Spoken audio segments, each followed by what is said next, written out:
So, do you ever actually try to control your emotions?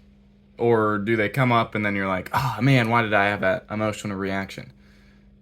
Or do you allow yourself some grace with that kind of stuff? Like you're like, well, that was only natural. It was only a natural response. And I'd say there's a certain balance to that. Being able to say, yeah, that's a natural response, or the response that I've been giving to that sort of stimulus for a long time. So of course I used that kind of response again.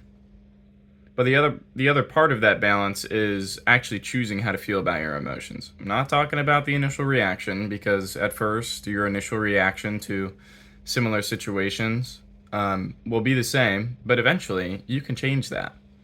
You can become much more the author of your perspectives and your experience of life if you actually take the time to think about how to think about what happens to you in your life.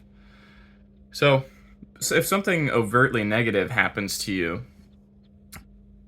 if you can just allow that overtly negative thing to become something that is what it is, it's just like, oh, well, that's how it is, and it doesn't mean it's locked into being an experience that is overtly negative that way. You can actually open up some avenues for you to be able to be more positive about your life. Now, I'd really advocate for going from this overtly negative thing happened to this thing that is a neutral prop that doesn't actually carry any inherent meaning, even if it's something like from my personal examples, would probably be like debt or an argument or struggling to find a job that you would find as fulfilling. These things are not necessarily inherently negative. Our society acts like they are, right?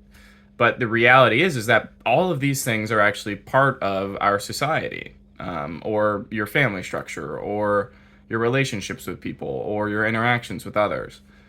None of these things are inherently bad for you.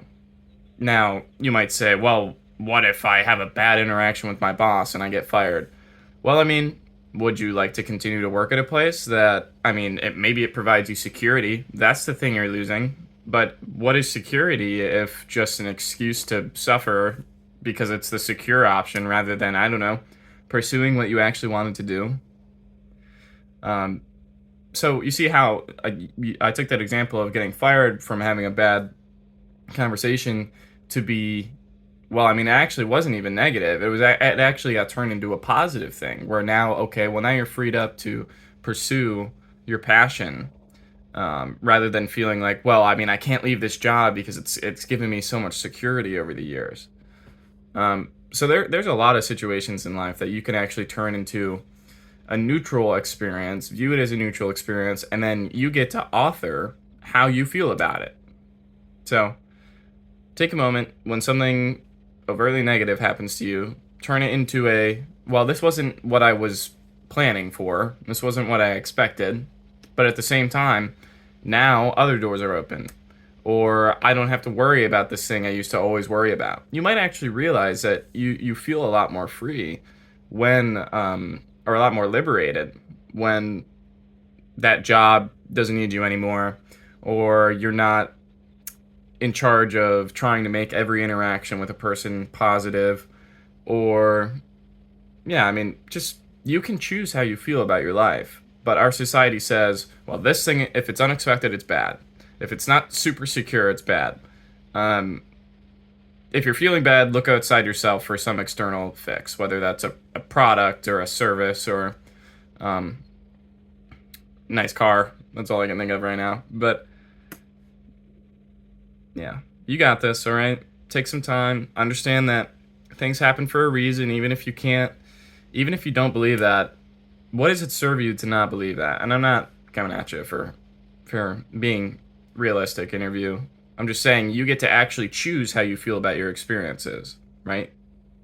So just try to choose an experience you prefer. If something is negative at first, then you need to logically flip it around in your head until it comes out as a neutral or a positive addition to your life, rather than, oh, boo-hoo, this thing happened to me and I'm going to continue to suffer about it for a long time.